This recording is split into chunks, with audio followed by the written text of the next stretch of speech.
Hi guys, welcome back to my channel. For those of you who are new here, this is a book review channel where I go over a list of books that I have been loving, reading, and recommending to friends, family, and those around me. Why do I always get so flustered? I'm still getting used to this whole YouTube thing, so bear with me. But there are books that I'm loving, books that maybe I'm not loving so much, but I read anyway, and I thought that sharing them might help another reader out there somewhere know whether or not to pick a copy and add it to their list of to be read in 2021. So today, as usual, I have three books. I think I have a thing with three, though. We'll see. We'll see how it goes as I go along. And they are two fantasy fiction, young adult magic type books by an African author. And then I have um, another book which I'm still recovering, guys, from the trauma of this book, but I'll get into this a little bit later. This is a kind of book that you read and it completely changes your mind about everything, the human experience, who we are as human beings, the choices that we make, the institutions that we believe in.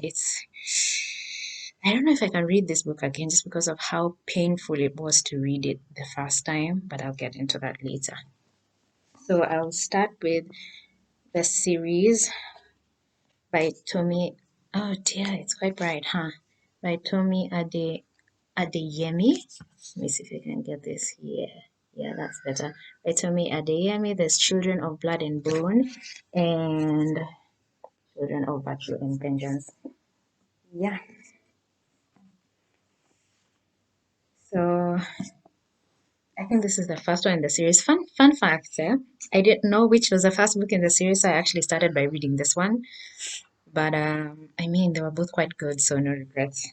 I think this is the first book in the series, Children of Blood and Bone. If you're not into young adult fantasy, magic, fiction type of books, this is not the book for you. But if you are, please pick this up because it is fantasy, magic, like I said, but it's set in an African setting.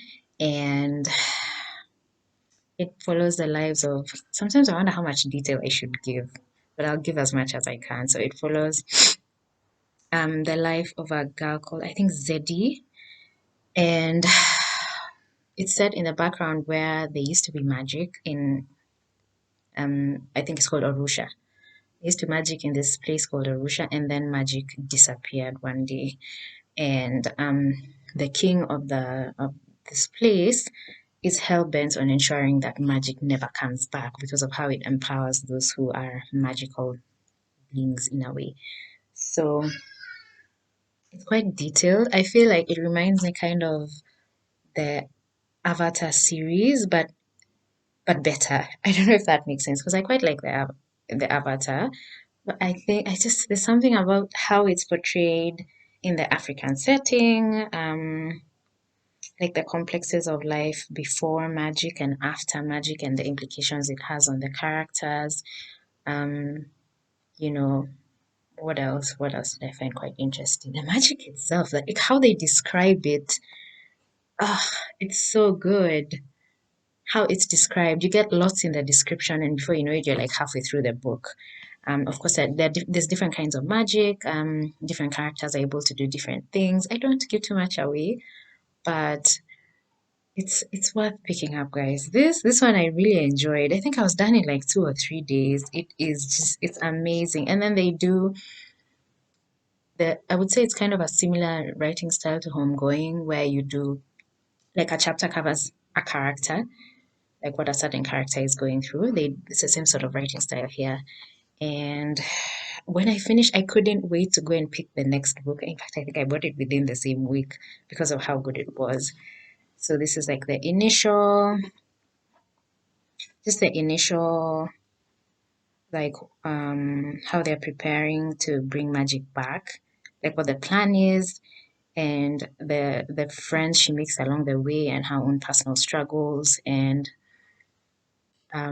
who they are able to find along the way who have like a similar mindset to bring magic back.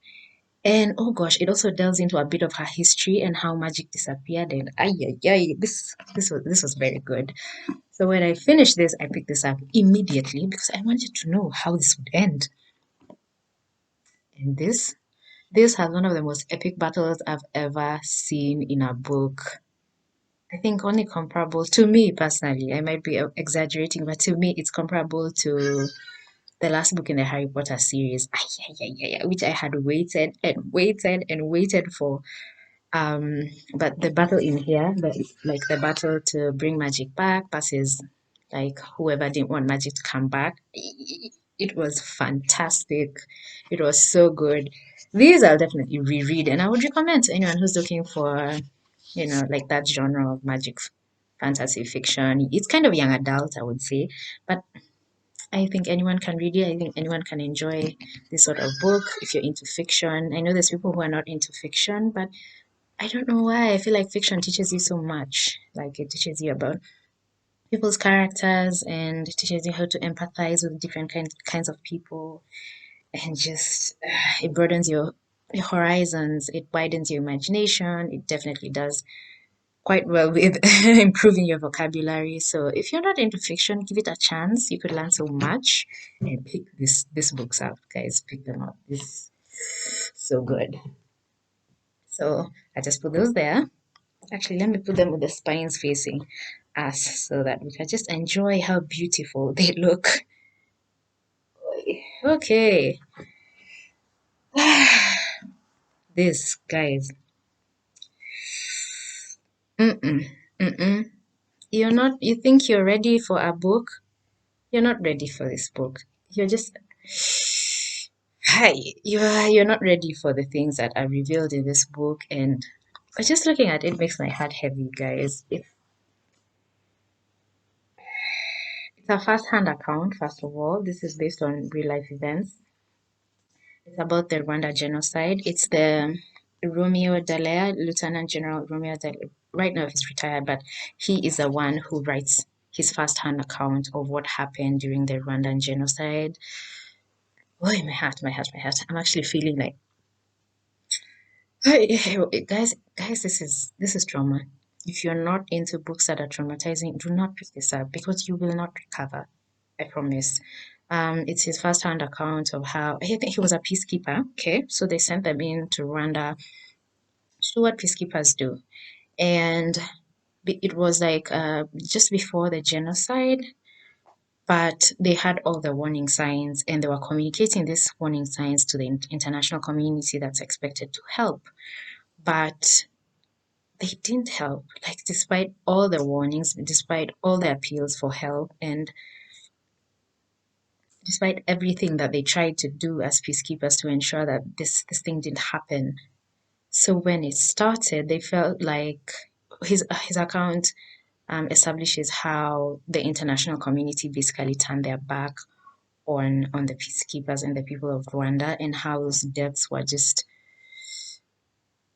oh man, this book, jeez, and how he went from this person who believed in these institutions and had like a rock solid belief in who he was as a person and his ability to make good decisions in times of a crisis to just self doubt and wondering who he was and what he stood for. And hey, guys, this is heavy and it's raw. It's so I I don't know if I can pick this up again.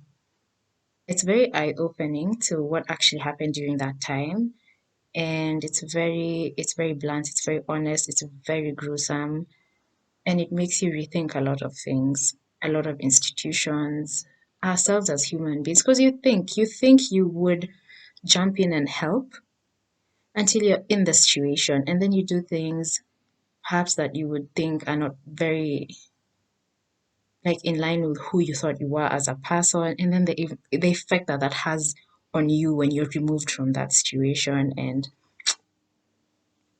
it's a lot. It's a lot. It's just I really empathized with him, and there are several times when I was reading this book where I just had to pause and just go and decompress because,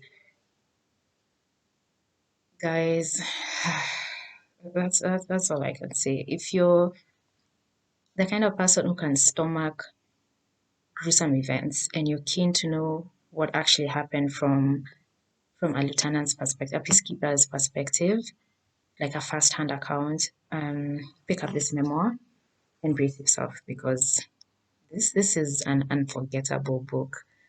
There are books in my life I've read that are so traumatizing that I have no way of forgetting them if I wanted to. This is one of them. There's another called Junk, which I think is somewhere.